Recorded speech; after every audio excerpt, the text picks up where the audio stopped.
പിതാവിന്റെയും പുത്രന്റെയും പരിശുദ്ധാത്മാവിന്റെയും നാമത്തിൽ ആമേൻ. അമ്മേ പരിശുദ്ധ അമ്മേ, അമ്മേ പരിശുദ്ധ ദൈവമാതാവേ, കൃപാസനത്തിലൂടെ ഞങ്ങൾക്കും ഞങ്ങളുടെ ദേശത്തിനും അമ്മ മധ്യസ്ഥം തേടി തന്ന എല്ലാ അനുഗ്രഹങ്ങൾക്കും കൃപകൾക്കും ഞങ്ങളിപ്പോൾ ഹൃദയം നിറഞ്ഞ നന്ദി പറയുന്നു. അമ്മേ പരിശുദ്ധമ്മേ, ദൈവമാതാവേ, 2004 ഡിസംബർ 7 ഉച്ചകഴിഞ്ഞ് 2:30 കൃപാസനത്തിൽ സംഭവിച്ച അമ്മയുടെ പ്രത്യക്ഷപ്പെടലിനെ കുറിച്ച് തിരുസഭയ്ക്ക് സമർപ്പിച്ചിരിക്കുന്ന പഠനരേഖകളുടെ മേൽ സഭാത്മകമായ പഠനം ആരംഭിക്കുവാൻ ഞങ്ങൾ പ്രാർത്ഥിക്കുന്നു. അമ്മേ പരിശുദ്ധമേ, ഭൂസ്വർലോകങ്ങളുടെ രാജ്ഞിയായ അങ്ങേയ്ക്ക് ഭൗമസംരക്ഷണത്തിനായി പ്രപഞ്ചപ്രകൃതിയെ തന്നെ തിരുസഭ പ്രതിഷ്ഠിക്കുവാൻ ഈ പ്രത്യക്ഷീകരണം വഴി ഇടയാക്കണമേ. പരിശുദ്ധമേ, ജപമാല മാതാവേ, സകല കൃപാസനം പ്രാർത്ഥനയോടും ചേർത്ത് ഞങ്ങളിപ്പോൾ പ്രാർത്ഥിക്കുന്ന ഈ കുടുംബത്തിന്റെ പ്രത്യേക നിയോഗം മക്കളെ.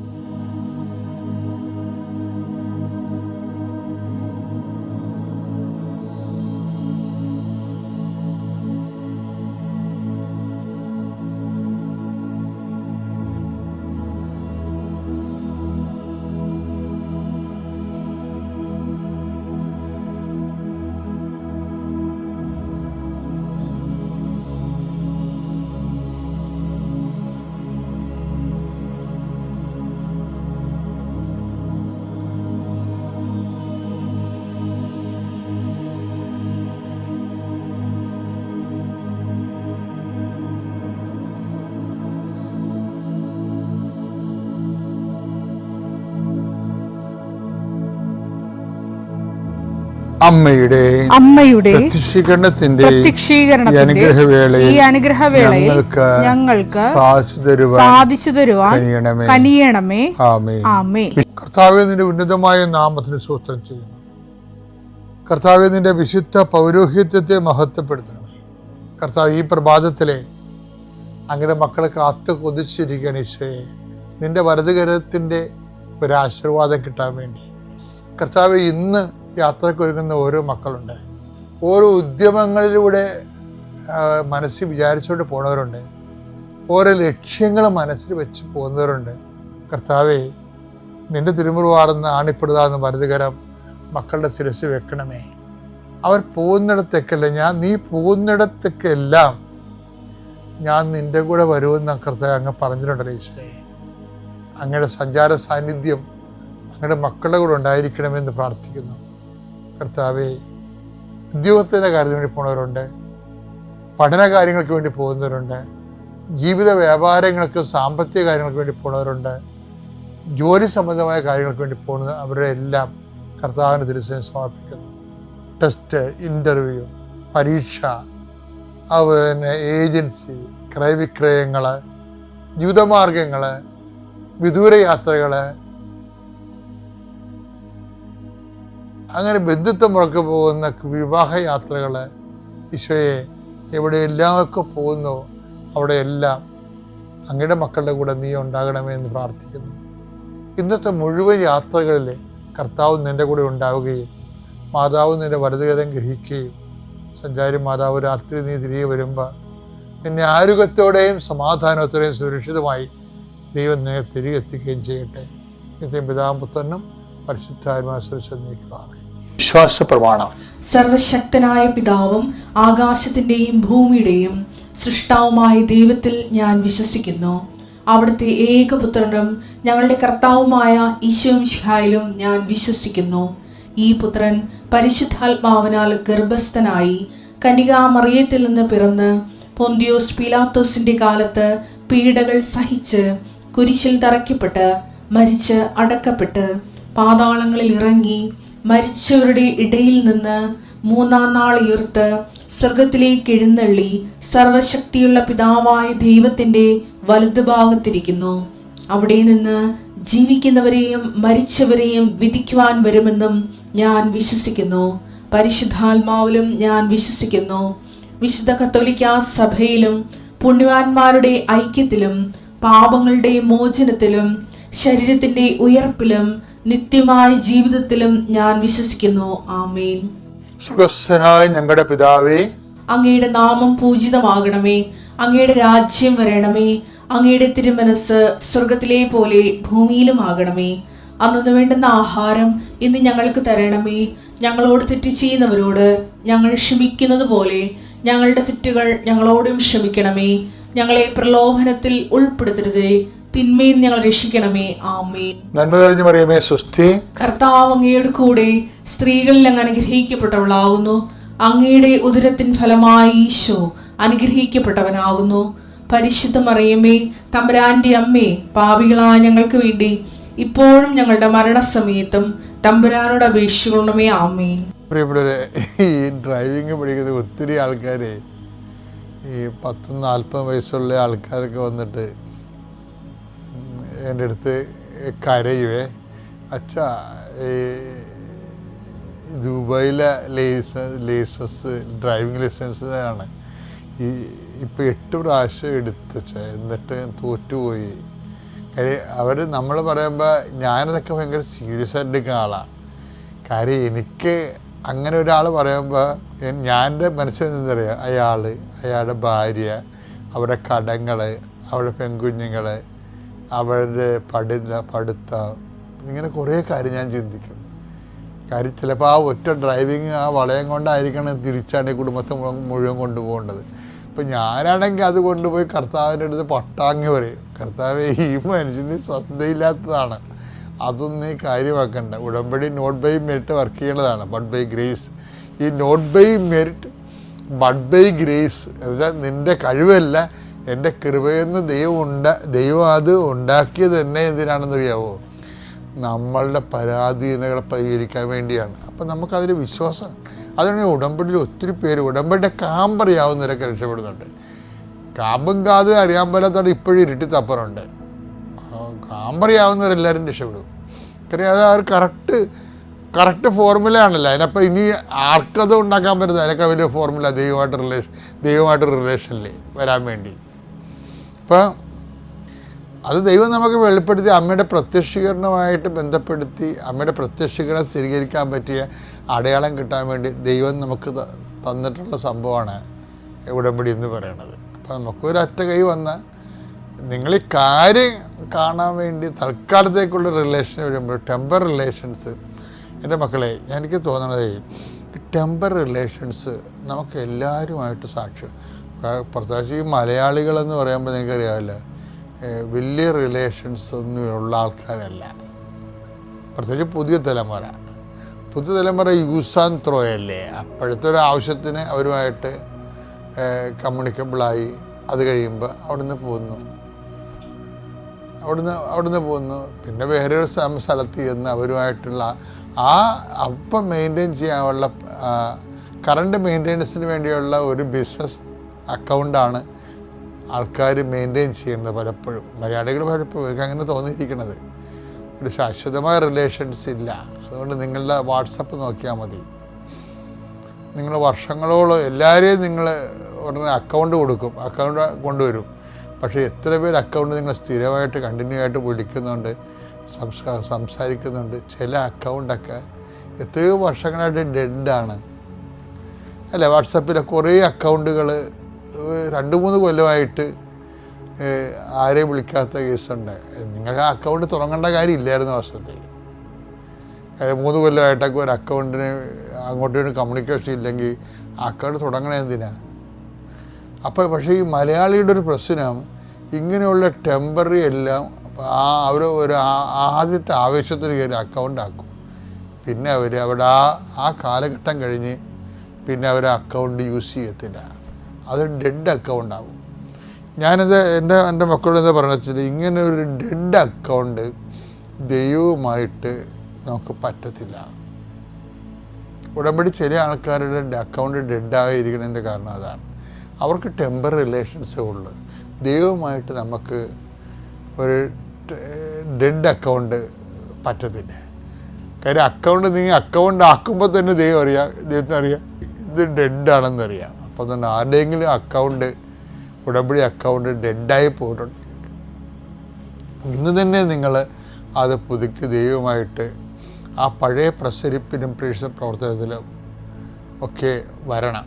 യെരമ്യാ 31:3 വിദൂരത്തിൽ നിന്ന് കർത്താവ് അവന് പ്രത്യക്ഷനായി അരുളി ചെയ്തു, എനിക്ക് നിന്നോടുള്ള സ്നേഹം അനന്തമാണ്, നിന്നോടുള്ള വിശ്വസ്തത അചഞ്ചലവും. ചില സമയത്ത് ദൈവത്തിനു വേണ്ടി എന്ത് ചെയ്യാനും ഒരു ആന്തരിക അഭിഷേകം വരണം. അങ്ങനെ വന്നാൽ പിന്നെ നമുക്ക് തിരിഞ്ഞു നോക്കേണ്ടി വരത്തില്ല. നമ്മൾ പറയണതും പറയാത്തതും ചെയ്യേണ്ടതും ഭാവി ചെയ്യേണ്ടതും എല്ലാം കണക്ക് കൂട്ടിയാണ് കർത്താവിൻ്റെ കൂടെ ജീവിക്കണം. ഭയങ്കര രസമാണ്. വെച്ച് കഴിഞ്ഞാൽ നമുക്കറിയാൻ പറ്റത്തില്ല, നമുക്കതുകൊണ്ട് ഇപ്പോൾ ഒരു നോ യൂസ് ആയിരിക്കും. പക്ഷേ കർത്താവ് കരുതി കൂട്ടി നമുക്ക് അടുത്തതിൻ്റെ പിന്നത്തെ കൊല്ലം പ്രയോജനം ഉണ്ടാകുമെന്ന് പറഞ്ഞുകൊണ്ട് ഇന്നേ കർത്താവ് അതിൻ്റെ കാര്യങ്ങൾ സെറ്റ് ചെയ്തുകൊണ്ടിരിക്കണ കാണാം.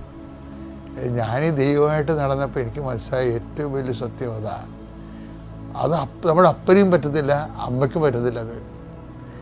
അത് ദൈവത്തിന് മാത്രമേ കറക്റ്റായിട്ട് പറ്റത്തുള്ളൂ. അവിടെ ദൈവം ഒരു മസ്റ്റാണ് ശരിക്കും. പിതാവിൻ്റെയും പുത്രൻ്റെയും പരിശുദ്ധാത്മാവിൻ്റെയും നാമത്തിൽ. ഇത് ബൈബിളിൽ എടുത്തു കഴിഞ്ഞാൽ മാർക്കോസ് 5:35 സിനഗോഗ് അധികാരി സൈറസിൻ്റെ മകൾക്ക് സുഖമില്ലായിരിക്കും, മരിക്കാൻ കിടക്കുക. അപ്പോൾ ഈശോനെ വന്ന് വിളിക്കും, ഈശോ കൂടെ പോവും. ഈശോ കൂടെ നടന്നു പോകുമ്പോഴത്തേക്ക് വഴിയിൽ കുറേ സൗഖ്യങ്ങളൊക്കെ അടക്കം താമസിപ്പിക്കും. ഈശോ അവിടെ രക്തശാപക്കാരി പെണ്ണിൻ്റെ സൗഖ്യം കൊടുക്കും. ഇയാൾക്ക് ഒന്നാമത് ധൃതിയാണ്, മരിക്കാൻ കിടക്കുക. അപ്പം പെട്ടെന്ന് പോകണം. പക്ഷേ ഈശോ വഴിയിലെ ആൾക്കാരൊക്കെ കണ്ട് അവിടെ സൗഖ്യമൊക്കെ കൊടുത്ത് അവിടെ സംസാരിച്ച് പ്രതീക്ഷിച്ച സമയത്ത് അവിടെ എത്താൻ പറ്റില്ല. അപ്പോഴത്തേക്കും മകൾ അവിടെ മരിക്കും. ഒന്നാമത് താമസമായി, പ്രതികൂല സാഹചര്യവും സംഭവിച്ചു, മകൾ അവിടെ മരിക്കുകയും ചെയ്യും. അപ്പോൾ ആൾക്കാർ വിവരം പറയാൻ വരും. വന്നിട്ട് പറയും, ഇനി വന്നിട്ട് കാര്യമൊന്നുമില്ല, ഈശോനെ വിട്ടുകള, ഇവിടെ വെച്ച് വിട്, അങ്ങനെ ബുദ്ധിമുട്ടിക്കേണ്ടെന്ന് പറഞ്ഞാൽ അവിടെ വെച്ച് വിട്ടിട്ട് നീ വാ.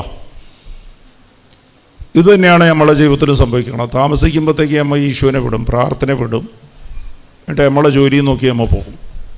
പ്രതികൂല സാഹചര്യം നമ്മളെ ജീവിതത്തിലേക്ക് വരുമ്പോൾ. പക്ഷേ ഈശോ നമ്മളോട് പറഞ്ഞുകൊണ്ടിരിക്കും, നീ വിശ്വസിച്ചാൽ മതി. സൈറസിനോടും ഈശോ ആ വാക്ക് തന്നെയാണ് പറയുന്നത്.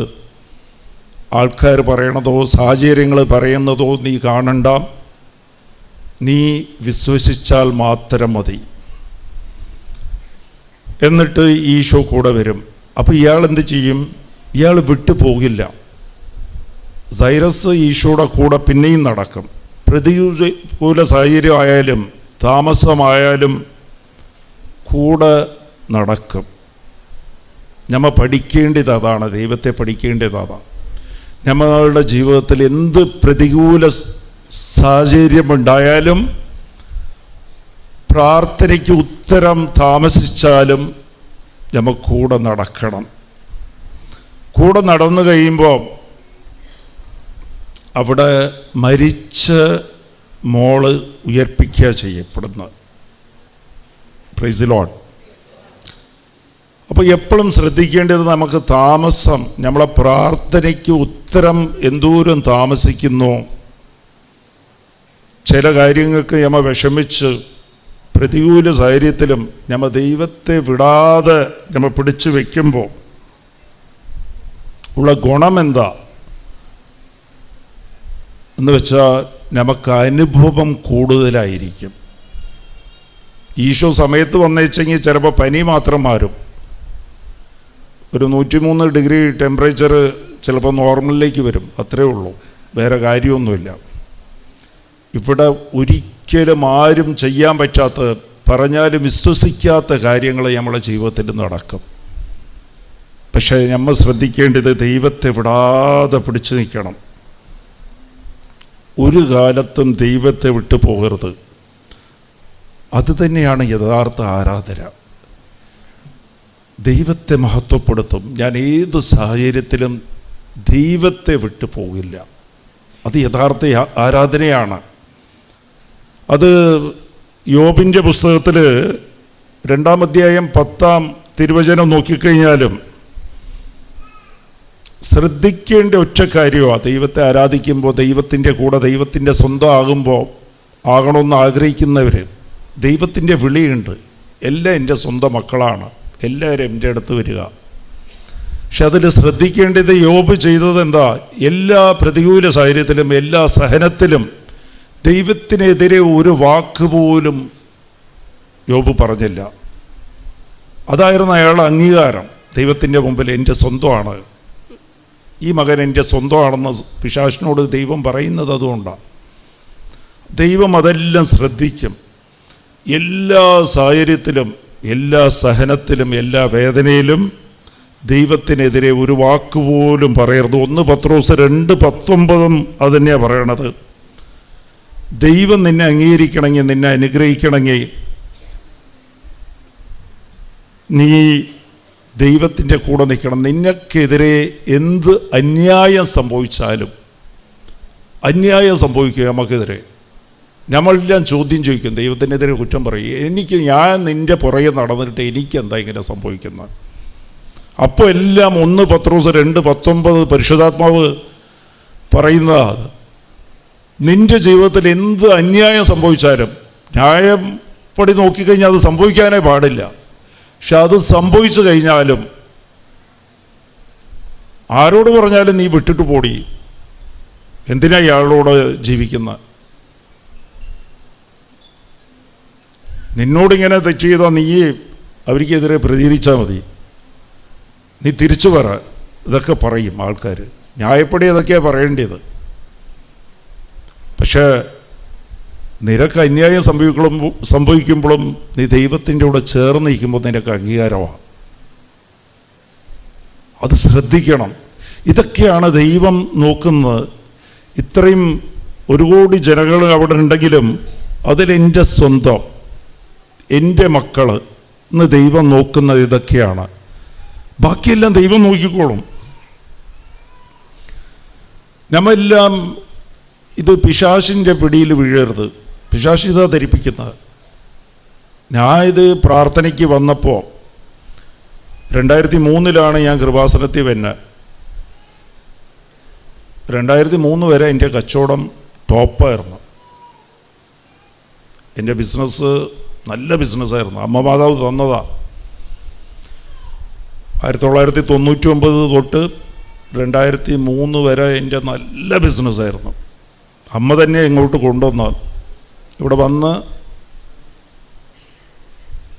കൊന്തയൊല്ലാൻ ഇവിടെ അച്ഛൻ പഠിപ്പിച്ചു തന്ന്, പ്രാർത്ഥന പഠിപ്പിച്ച്, കൗൺസിലിങ് തുടങ്ങിച്ച അച്ഛൻ ദൈവമായിട്ട് എടുക്കാൻ തുടങ്ങിയപ്പോൾ, കൂടുതൽ എടുക്കാൻ തുടങ്ങിയപ്പോൾ 2004 തൊട്ട് എൻ്റെ ബിസിനസ് 0 ആയിപ്പോയി, സ്റ്റോപ്പായിപ്പോയി. ഇവിടെ ഞാനും പ്രാർത്ഥിക്കും, അച്ഛനും പ്രാർത്ഥിക്കും. ബിസിനസ്സിൽ നിന്ന്, കച്ചവടം നിന്ന്, ഞാൻ ഗവൺമെൻറ് സപ്ലയറാണ്, സിവിൽ സപ്ലൈസിൽ ചെയ്തതാണ്.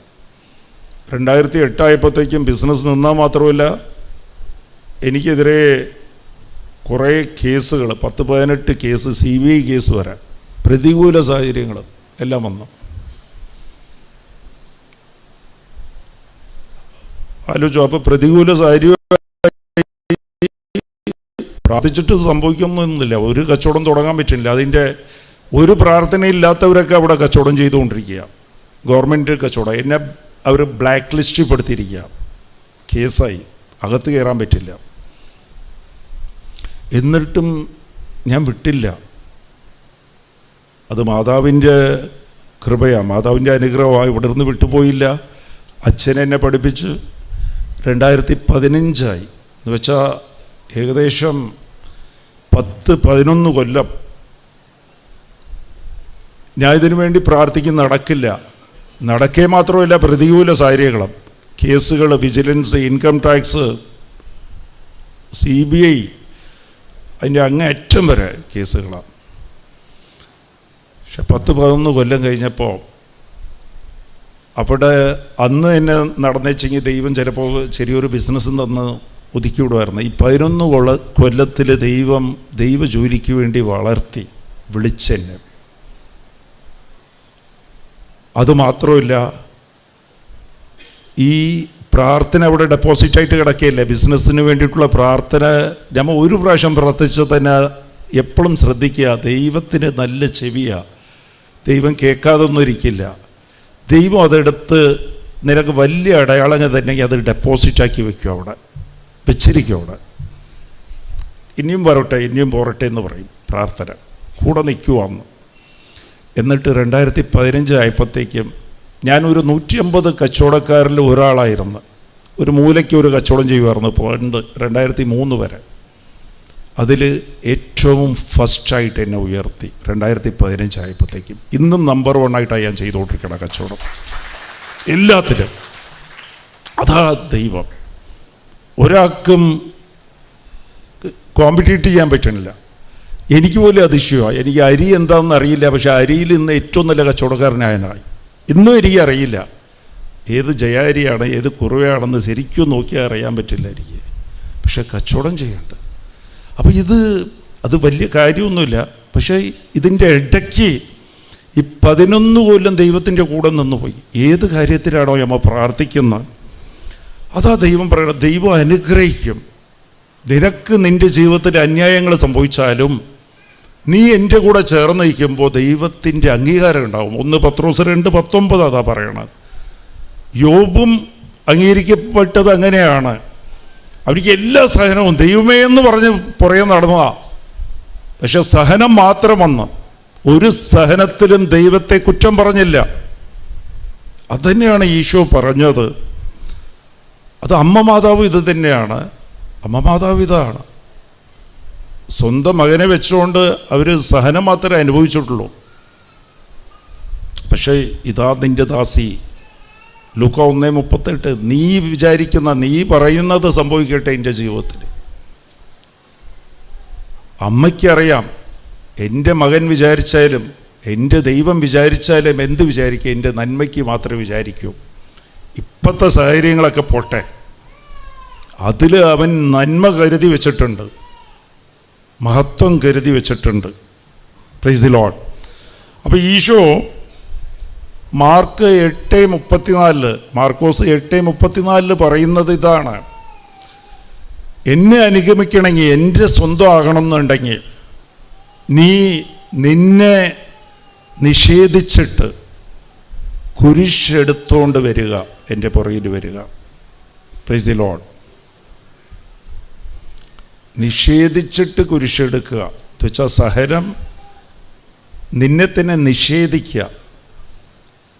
അപ്പോൾ ഇതിൽ നമുക്കെല്ലാം സംഭവിക്കുന്ന കാര്യം എന്താണെന്ന് വെച്ചാൽ, നമ്മുടെ ജീവിതത്തിൽ അന്യായങ്ങൾ സംഭവിക്കുമ്പോഴും സഹനം വരുമ്പോഴും ദൈവത്തിൻ്റെ കൂടെ നടക്കാൻ സാധിക്കാത്തത് നമുക്ക് നമ്മളെ നിഷേധിക്കാൻ പറ്റാത്തതുകൊണ്ടാണ്. നമ്മൾ കുരിശൊക്കെ എടുക്കും, പക്ഷെ പിരിവെറുക്കും, കുറ്റം പറയും, ഇടയ്ക്ക് വെച്ചിട്ടിട്ട് പോവും, പ്രാർത്ഥന വിടും, കരച്ചലായി, ബഹളമായി. അതിൻ്റെ കാരണം നിന്നെ നിഷേധിക്കാൻ പറ്റാത്തതാണ്. മാർക്കോസ് 8:34 പ്രത്യേകിച്ച് പറയേണ്ടത് ഈശോ അതാണ് പറയുന്നത്. നിന്നെ നിഷേധിച്ചിട്ടാണ് നീ കുരിശെടുക്കേണ്ടത്. നമുക്ക് കുരിശെടുക്കാൻ അത് എത്തിക്കാൻ സാധിക്കാത്തത് നിഷേധിക്കാൻ സാധിച്ചിട്ടില്ല നിന്നെ. Price the Lord. അപ്പോൾ എങ്ങനെയാണ് നിന്നെ നിഷേധിക്കേണ്ടത്? അറിയാമോ? എങ്ങനെയാണ് നിഷേധിക്കാൻ സാധിക്കുക? നമ്മളെ നിഷേധിക്കാൻ തടസ്സം നിൽക്കുന്നത് എന്താണ്?